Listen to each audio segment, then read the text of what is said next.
Breaking news from the nation's capital this week, the Supreme Court will hear cases regarding access to the abortion drug mifepristone, the first of two drugs used in a chemical abortion.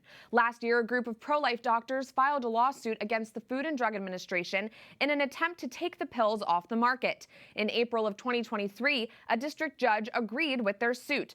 And in August, the Fifth Circuit Court of Appeals ruled that the drug can still be available, but could not be dispensed through the mail. Then, President Biden and the company who makes abortion pills asked the Supreme Court to weigh in. Now the High Court has agreed to consider the pro-abortion appeals and will hear oral arguments this coming spring. A ruling will likely be issued next summer. For now, mifepristone remains on the market. We go now to Owen Jensen and Eric Rosales, White House and Capitol Hill correspondents for EWTN News Nightly. Gents, thanks for being here today. Owen, I understand you have reaction from the White House to this Supreme Court news. What are they saying?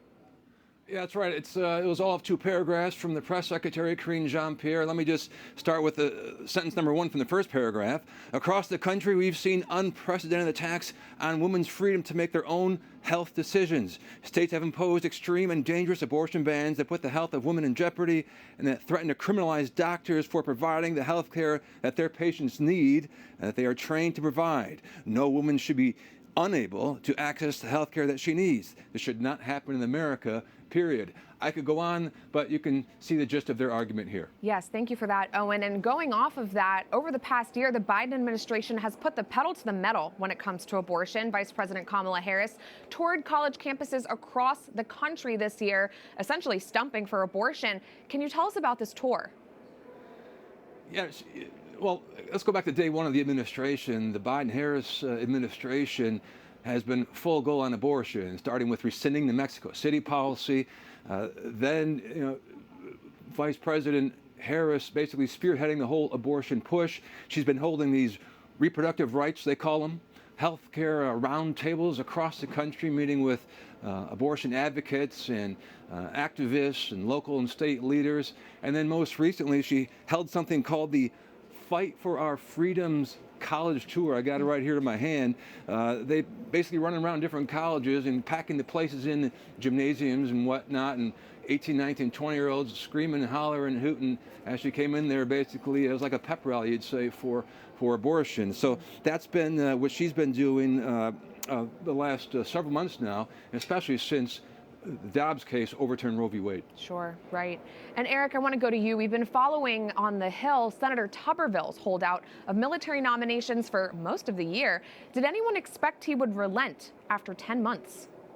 Well, I'd have to say everyone here except him. We have to remember that this is a former college football coach turned senator who has been booed by thousands of people in a stadium setting, so he's not afraid to ruffle any feathers up here on Capitol Hill. And Senator Tuberville pretty much told me that he's really upset with the lack of leadership in the Republican Party. He says that the GOP should be the ones for pro-life, but the way that pro-life Republican senators like Senator Joni Ernst and Dan Sullivan and even Lindsey Graham called him out on the Senate floor and went after him, Senator Tuberville tells me that he didn't want Democrats forcing a rules change, so he decided to back off. He also said that he can't believe that Republicans were going to go along with the vote with Democrats to change the rules. Senator Tuberville says that he's going to continue his fight for the unborn and represent the people of Alabama. But the fight isn't over for the pro-life community. We have to remember that Senator Dan Sullivan, who was part of the Armed Services Committee, well, he's going to be going after the third in charge of the Pentagon. That's a civilian employee who still has to be confirmed, and he's the one who would oversee the DOD's abortion travel policy. And Senator Sullivan tells me that he's confident that he has the votes to actually stop the nomination. So, Prudence, there is hope for the pro-life community. Eric, going back to Capitol Hill, the battle continues now over the military's abortion policy as Congress moves towards passing the National Defense Authorization Act. Now, the current version of this bill, which funds the entire military, doesn't include any provisions that protect unborn life. Is that correct? What can you tell us?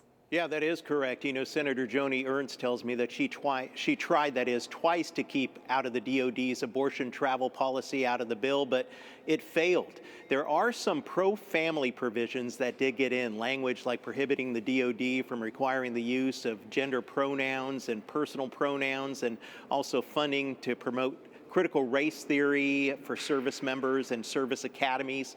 But what is concerning is items like sex reassignment surgeries paid for through TRICARE, which is basically tax dollars, that was left in, along with pornographic school library books on bases and even drag shows at military installations. Those can still occur.